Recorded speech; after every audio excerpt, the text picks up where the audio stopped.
19 साल की उम्र में जब मैं अपने शहीद पिताजी के टुकड़े घर लाई तो मैं नाराज थी इस देश से। मैं नाराज थी।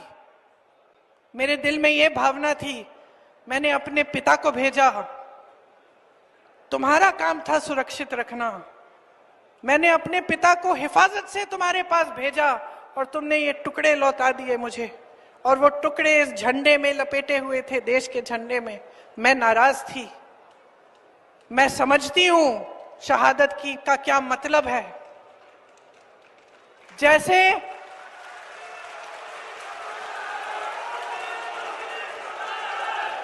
आज मैं 52 साल की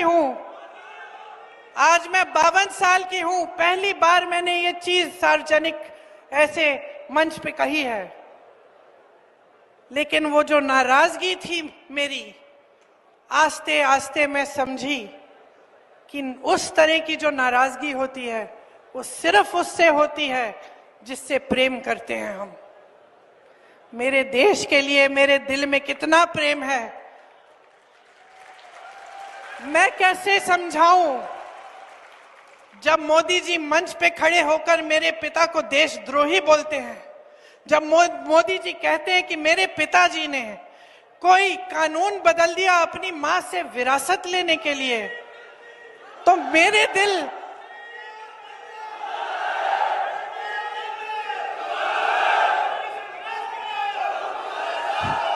तो मोदी जी इस बात को समझ नहीं पाएंगे कि मेरे पिताजी को विरासत में धन दौलत नहीं मिली, मेरे पिताजी को विरासत में शहादत की भावना मिली।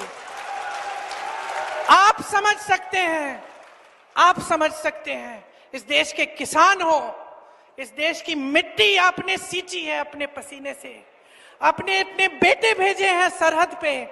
जब आपके बेटे शहीद होते हैं इस देश के लिए, तो मैं जानती हूं कि आपके दिल में क्या भावना है, क्योंकि वही भावना मेरे दिल में है। जो पुलवामा के शहीद हैं, जब वो हुआ, पुलवामा का हुआ, उनमें से कुछ परिवार यूपी के थे।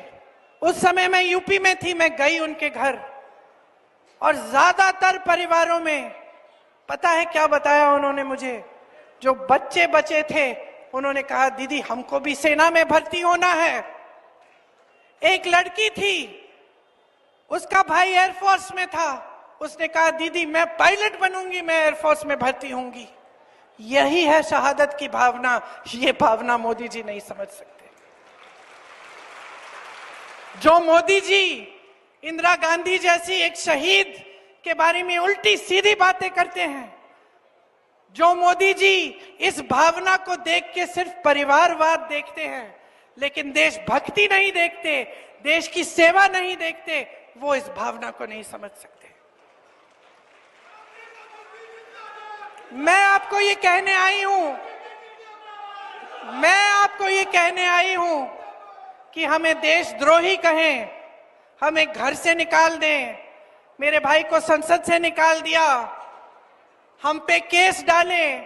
मेरे भाई पे इतने केस डाल दिए कि कभी इधर कभी उधर, कभी गुजरात में कभी बिहार में वो जाता है कचहरी, जाएगा, कुछ भी कर ले, मार डाले, लेकिन ये भावना हमारे दिल से कोई नहीं निकाल सकता।